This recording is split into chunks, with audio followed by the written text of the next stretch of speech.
It is 10 a.m. in the East, and welcome to Sportsbook Reviews, Facebook Live. I'm Joe Duffy, CEO of OffshoreInsiders.com. How do you like our fancy new software? Should improve both the sound quality and the video quality, and of course, as we have a couple more games under our belt, even some of the information quality should be a little bit better. And at OffshoreInsiders.com, I am 4-0 the past 2 weeks with all Wise Guy plays in all sports. Well, today, we double that. Season high, 4 Wise Guy plays all today. All but one's actually after 6 Eastern time. Visit OffshoreInsiders.com for all the details. Now, here we go. Your Sportsbook Review tailgate party going back to the Score Phone days. Colorado and UCLA. Now, UCLA has gone over all 4 other games by an average of 24.4 points per game. Colorado back up their receiving core. I think they call them the blackout boys, actually. Receiving core is deep. They face a UCLA team that's allowed 8 touchdowns the past 2 games. So a lot of the experts close to that situation tell me they think Colorado's wide receiving core will really match up quite well against the defensive backs of Colorado. And I don't know why they're telling me the HD mode has been deactivated, because the internet connection is not fast enough. I upgraded my internet connection, getting about 800. So I'm not all that happy about that. But anyway, I don't think that's related to our software. The software should actually make it easier for us because I have a direct connection. But teams won at least a 3-game over streak, and going over by an average of 20 or more points per game, still go over at an 18-10 rate if the total is at least 58. So basically what that says is this game is going to go over the total. UCLA's been an over team, and they've been over by a significant margin.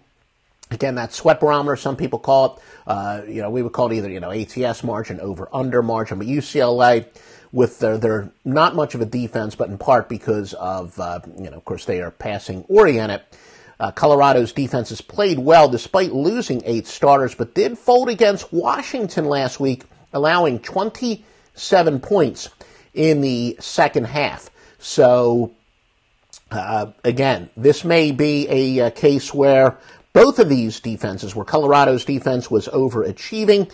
And let me just, as I do this live, let's just make sure everything seems to be going out as it should. There we go. Looks like I am live there. Hopefully you folks are joining me. And I was supposed to get those notifications. Let me just move this over. All right, I'm sorry.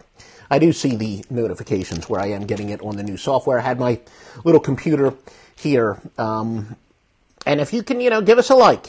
Give us a like, and another advantage of this really killer software is that I can now upload it to YouTube. So if you're watching the YouTube broadcast, please join us every Saturday and Sunday, 10 a.m.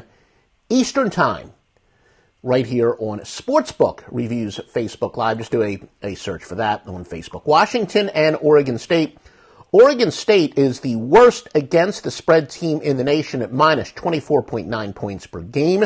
Underdogs on at least a 4-game spread losing streak, and an against the spread margin of minus 10 or worse are 153 and 127. So that does say, I've told you many times that the NFL is more of a regression to the mean sport, while college football is a momentum sport. But this one is kind of a regression to the mean. They say Oregon State has been so bad, the computer does, that the odds makers will overadjust. California and Oregon. California's in a tough spot after giving away a chance at an upset and a 3-0 start coming to a halt. Both teams off of their first loss. Now, our bubble burst theory would theoretically apply here. We have a couple of those that essentially, under certain circumstances, when teams are coming off of their first loss, they can be a great go against, but that would apply to both teams. However, when both teams are off of their first loss and underdogs of 10.5 or more, they're 26-15. That would favor California. And I do apologize. I guess I am doing the Pac-12 first. The last media appearance I did last night was on ESPN Utah, and they like to talk about the Pac-12, so I kind of cut and pasted it and moved that to the top. But these games are really in no particular order other than that. Miami of Ohio and Notre Dame. Irish running back Dexter Williams is a game-time decision. He's averaging a stunning 10.7 yards per carry after rushing for 5.1 last year. North Carolina and Georgia Tech. UNC's top wide receiver Austin Prohl is out for the year.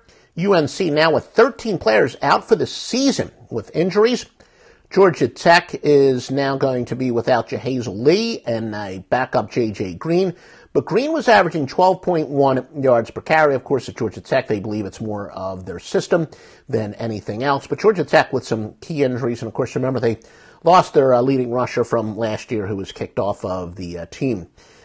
Tech is incredibly thin on the offensive line as Andrew Mitchell was already out. And, hey, folks, one of the neat things about this software, I want to show you what you can do. If you've never visited SBRodds.com, that is extremely important to do. And let me just get rid of some of this stuff right here so you can check it. Look at that. SBRodds.com, where you can take a look at all the best sports books there on top, and you will never get screwed by a line move again. The most accurate odds, and once the games get underway, of course, you are going to get those scores in progress. So make sure you visit SBRodds.com for all the latest odds. And, of course, OffshoreInsiders.com, a huge portfolio. Late info is another thing that goes back to our Score Phone days. Big play going at noon Eastern time at OffshoreInsiders.com. All right, now let's go with some more killer information that we've got. Just playing, with this neat software. There we go. There's the SBR graphics. We'll put that back up. Mississippi State and Auburn, despite the loss last week against the spread and straight up, Mississippi State with the second best against the spread margin. Some of you might know it. Other people call it the sweat barometer. But with teams of 3 or more games, obviously Hurricane Irma has kind of distorted a couple things as far as the number of games are concerned. But Mississippi State, despite their loss last week, remains one of the best spread teams in the nation in terms of margin of cover, covering by an average of 16.2 per game. Auburn is tied for the second best defense in the country in terms of yards per play, allowing just 3.4. And Mississippi State wide receiver Malik Deer is questionable to make his season debut. They've been counting on him. He had 23 catches last year despite missing 3 games. Again, if you're watching this on YouTube, join us live Saturdays and Sundays, Sportsbook Review Facebook page. Ole Miss and Alabama. Ole Miss wide receiver A.J. Brown missed the last game. The Cal, and that was 2 weeks ago. Last week they had a bye. He is expected to return. He's got 16 catches in 2 games so far. Again, 48-30, Joe Duffy's picks is going back to preseason. Season high 4 Wise Guy plays today. All but one of those Wise Guys go at 6 Eastern time or later, but the first one at noon. And by the way, we do have our first 2 conference or divisional game of the year plays today.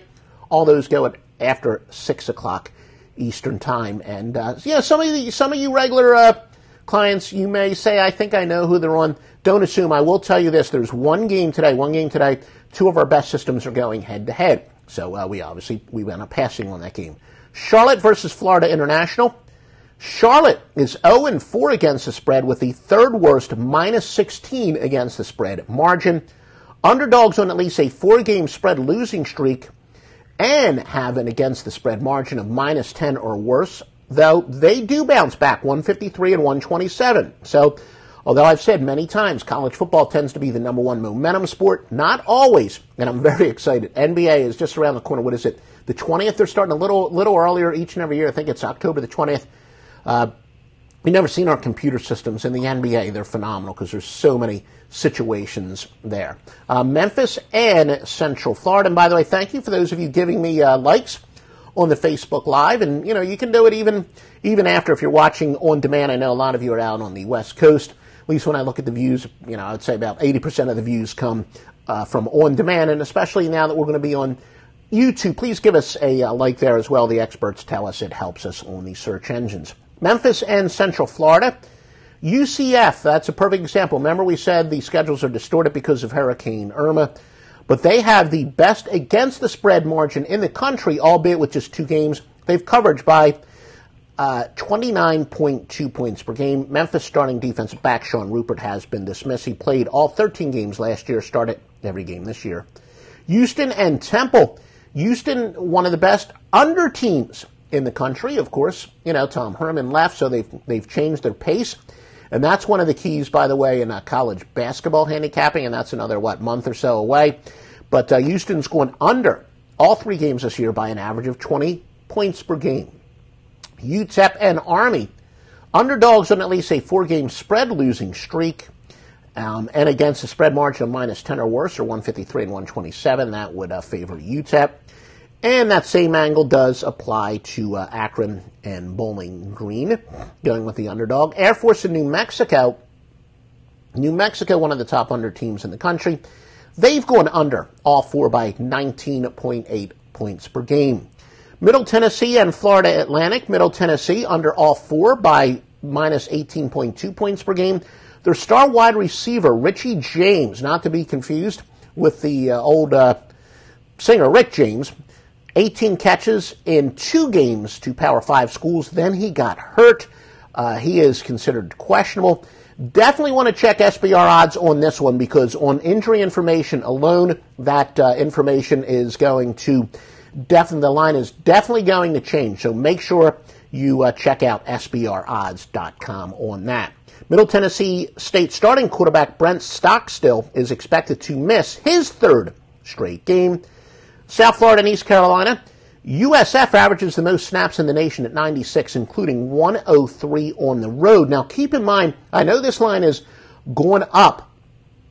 Going up at SBRodds.com, and a lot of the sharps, look, we know that USF is running that Baylor offense, and thank you for somebody who pointed out I had said their offensive coordinator came from Baylor. That's not true. He came from Texas, but he is running that Baylor offense, and all the sharps have been betting USF over the total. You know, of course, they had the quarterback was Quentin Flowers, who's a Heisman Trophy long shot. Now he's kind of dropped out of the race. He's been so-so this year, but a lot of sharps are waiting for UCF's offense to really start clicking. They've already gone over a couple times this year, but the sharps really think with that up-tempo offense and the fact that their offense is really underachieved, to be honest with you, this year.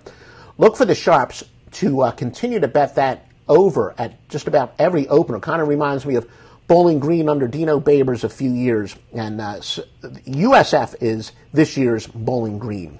So, and if you're into betting middles, I like to call them bet middlers. Yes, I'll say it. If you blindly bet USF over the total, if you're at one of the sports books at SBRodds.com, where you can bet the true opening totals, you're going to have a lot of middle opportunities. If you bet South Florida over at the beginning and then bet it under at the end, you will have a lot of middle opportunities. Central Michigan and Boston College. Boston College linebacker Connor Strahan is out for the year. He led the team in tackles last year but missed the last 3 games. Max Richardson also remains out for Boston College. Vanderbilt and South Florida. Vanderbilt, second fewest snaps in the nation, 52.7. And like I say, handicapping totals is much more about pace than it is offensive or defensive competence. That's why South Florida, like I said, they've been an over team this year, despite the fact their offense hasn't been quite as confident. Thank you, Justin from SBR. I got to give credit. Huge upset last night. I hope you're talking about Washington State. I saw that tweet. I did have Washington State last night. Because of this tailgate party, I did go to bed a little bit early, checked the score in the middle of the night, and then I went back to sleep. Quite happy. Another winning night for me at JoeDuffy'sPicks.com. We also had that game, under the total in the other West Coast game, the Duke game, under the total. So that was part of another winning night, one of our great under systems. Baylor and Kansas State. We do check the weather. So far, weather hasn't been a major factor this year, but as we get into November and December with your Facebook Live at sportsbookreview.com's Facebook page, we'll be checking a little bit more weather. As we say, the wind is probably the most overlooked. A lot of people worry about precipitation, and they worry about the cold in December and November and January. Winds are the most important thing. 15 miles per hour in the Kansas State game. The total has actually dropped 4 points from the opener as a result at SBRodds.com. Oklahoma State and Texas Tech. Oklahoma State is second in the nation among teams that played at least 3 games in yards per play at 8.2. Yeah, Oklahoma and Oklahoma State are the top 2 teams in the country in terms of yards per play. Clemson and Virginia Tech. This might even be a premium play at offshoreinsiders.com. Joe Duffy's picks, as you can see. We've got a big day today. 8 plays for Wise Guy Plays. Clemson tied for the second best defense in the country in terms of yards per play, allowing just 3.4. Virginia Tech running back Stephen Peoples is questionable. He's got 133 yards rushing on 36 carries. As far as David, you're asking me a question. Do you mean offensive pace or offense as an indicator of total points? The number one factor, not the only factor, but I look at total snaps when it comes to looking at offensive pace. And that's not perfect. It's not a perfect, that's the first thing I look at. And in fact, a friend of mine, an advisor of mine, one of the few guys who can influence my opinion, Leo Shafto, had said to me, and some of you may know, he's been an odds maker. He's been on the score phones with me. He said he loves to read box scores and say, this team's snapping. I said, there's a couple places where you can get the snaps per game average. And so, snaps per game. And, when it comes to college basketball season, that Ken Palm site is fantastic for pace. But we'll talk about, college basketball once it gets here. Florida State and Wake Forest. Only 5 previous times in history has a team with no wins been favored to a team with at least 4 wins. Now, again, Florida State, they're 0-2 straight up because of Hurricane Irma. So we got to put this in parentheses. But such teams are 1-4, so that would say favor Wake Forest. A team with 0 wins as a road favorite to a team with at least 3 wins, only 1-5 against the spread all time. As you know, here's the way I look at it. And this is going to be your free pick. You probably are guessing where that free pick is coming from. Florida State lost DeAndre Francois. Of course, he was a Heisman favorite. I think he was 2nd or 3rd at the beginning of the year. And then, of course, the distractions of Hurricane Irma. And now they have no chance. Remember, they came in as one of the favorites to win the national title at SBRodds.com. And now they have as much chance at winning the national title as I do of winning Mr. Olympia. So talk about a big letdown. And Jimbo Fisher, he was quoted saying, I do not know how my team is going to react. Wake Forest, they barely beat Appalachian State last week, but you could say they had a bit of a look ahead. And as you know, Appalachian State has played some teams tough, won some games, most notably against Michigan, but they played some teams tough. Even they should have beaten Tennessee last year. That game went into overtime, as I recall.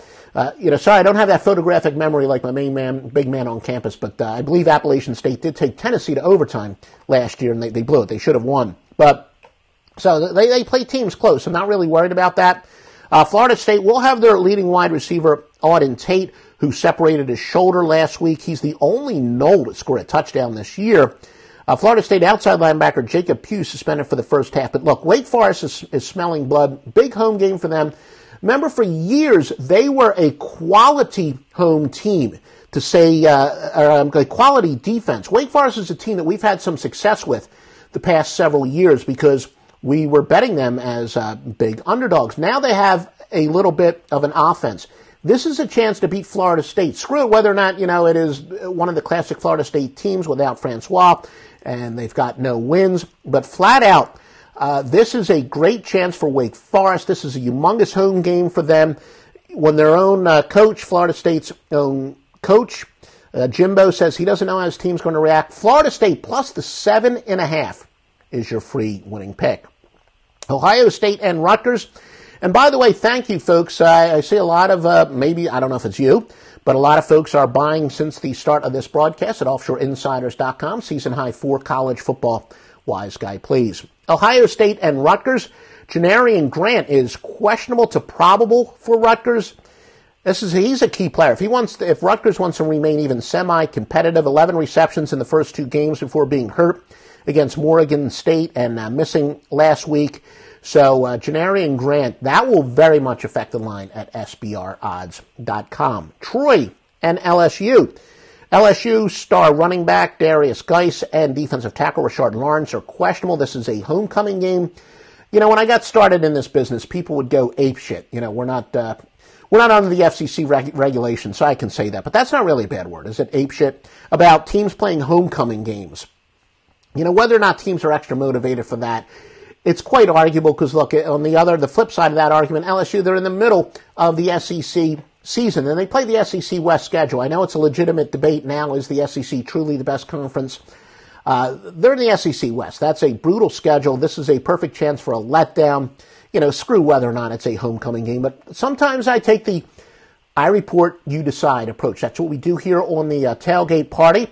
And, thank you to Tony Karpinski, one of the top handicappers in the business, Tony Karp. I see he's given me a like. There are, about a dozen or so handicappers, competitors of mine who I fully respect, and he is definitely one of the better ones. So thank you for the like. Indiana and Penn. Oh, let's do a little bit more. LSU, their defensive line is heavily depleted. They also have lost 5 players on the offensive line for non-injury related reasons, whether or not it is, some suspensions and eligibility. But LSU, they're really thin this year, and they're already using some excuses. LSU, like I said, they're down 5 starters. As far as, the Houston Temple over King Al, we actually talked about Houston, how they changed their pace. We can show, you may have just joined us, King Al. Watch it from the beginning. You can watch this on demand. And we discussed that game. And in fact, we even discussed something about the over-under on that. Indiana and Penn State. Indiana running back Mike Majetti is questionable. He struggled this year. He's been underachieving. 19 carries for 21 yards, for crying out loud. I think I could get, 1.1 yards per carry. But he's certainly capable of more, 4.9 and 4.6 yards per carry in his previous 2 seasons. And remember, once this is over, join us at offshoreinsiders.com. Season high for college football wise guy, please. Eastern Michigan at Kentucky. Both teams are off of their first loss. Underdogs of 10.5 or more are 26 and 15. So that would favor Eastern Michigan in that angle. All right, my top consensus bets, according to a couple sources that I use, and these are both offshore, well, not both offshore, all 3, offshore, Las Vegas, and some local contacts that I do have. There you go. Visit offshoreinsiders.com for some great stuff. You definitely want to visit sbrodds.com. So those are the biggest consensus moves. Now, the biggest line moves, and I have look, there's no really objective opening line. There is a first line posted in the world by a couple sports books. There's one in Vegas, one in offshore, and they have very low limits. And then some people consider the opening line to be the most widely available opening line. But according to some metrics that I've been using for years, the true opening line, the first bettable line, South Florida is down to a 21-point favorite from 26 at East Carolina. And again, you can visit sbrodds.com or Sportsbook Review. It'll take you to the sportsbookreview.com odds page, but the shortcut is sbrodds.com. UNLV minus 14.5 to San Jose State. That opened up at 9.5. Buffalo minus 7.5 to Kent, opened up at minus 3. Navy now minus 8.5 to Tulsa, opened up at minus 4. And check these. The odds have changed since I started this broadcast, but those were the biggest line moves as of this morning. Ohio minus the 4 to UMass after opening up at 8.5. Oklahoma State minus 10.5 to Texas Tech after opening up at 14.5. And again, all these sports books up here thoroughly vetted by Sportsbook Review. My own customers, I will not send them to any sports book that is low rated by Sportsbook Review. And again, visit me at offshoreinsiders.com. Some of the top plays from the nation's top handicappers. We've got all that groovy stuff there. And you can join me tomorrow, 10 a.m. Eastern Time here on Facebook Live for Sportsbook Review. And again, if you're watching as soon as I'm done this, I'm going to upload it to YouTube. I love this new software that I can use. And if you are watching us on YouTube, please join us Sportsbook Review, their Facebook page. Of course, you're on Facebook, for crying out loud. Subscribe to their Facebook page and join us. Oklahoma State got back on track and cover the 10, says fellow young. Thank you, Ryan, for your comment. Oklahoma State, yeah, they're a team. Look, the public is definitely going to love to bet Oklahoma and Oklahoma State. So as a general rule of thumb, I think going against them will be of decent value. But as I've said many times, college football is the one and only sport where I very often will bet large favorites. So, we might have a pick on that at offshoreinsiders.com. Let me just double check, make sure if I don't think I missed any comments there. Again, thank you for the likes, both on Facebook and if you're watching the rebroadcast on YouTube, please give us a like there. The experts tell me the more likes we get, the Google search engine, they love likes. So please give us likes either here or, well, here is wherever you're watching it. But please give us likes whether you're watching us live on Facebook, whether you're watching the rebroadcast on YouTube. And I will be here Sunday morning, tomorrow morning, 10 a.m. Eastern Time for the Bettors Tailgate Party, going back to the Score Phone days, and visit those odds at sbrodds.com.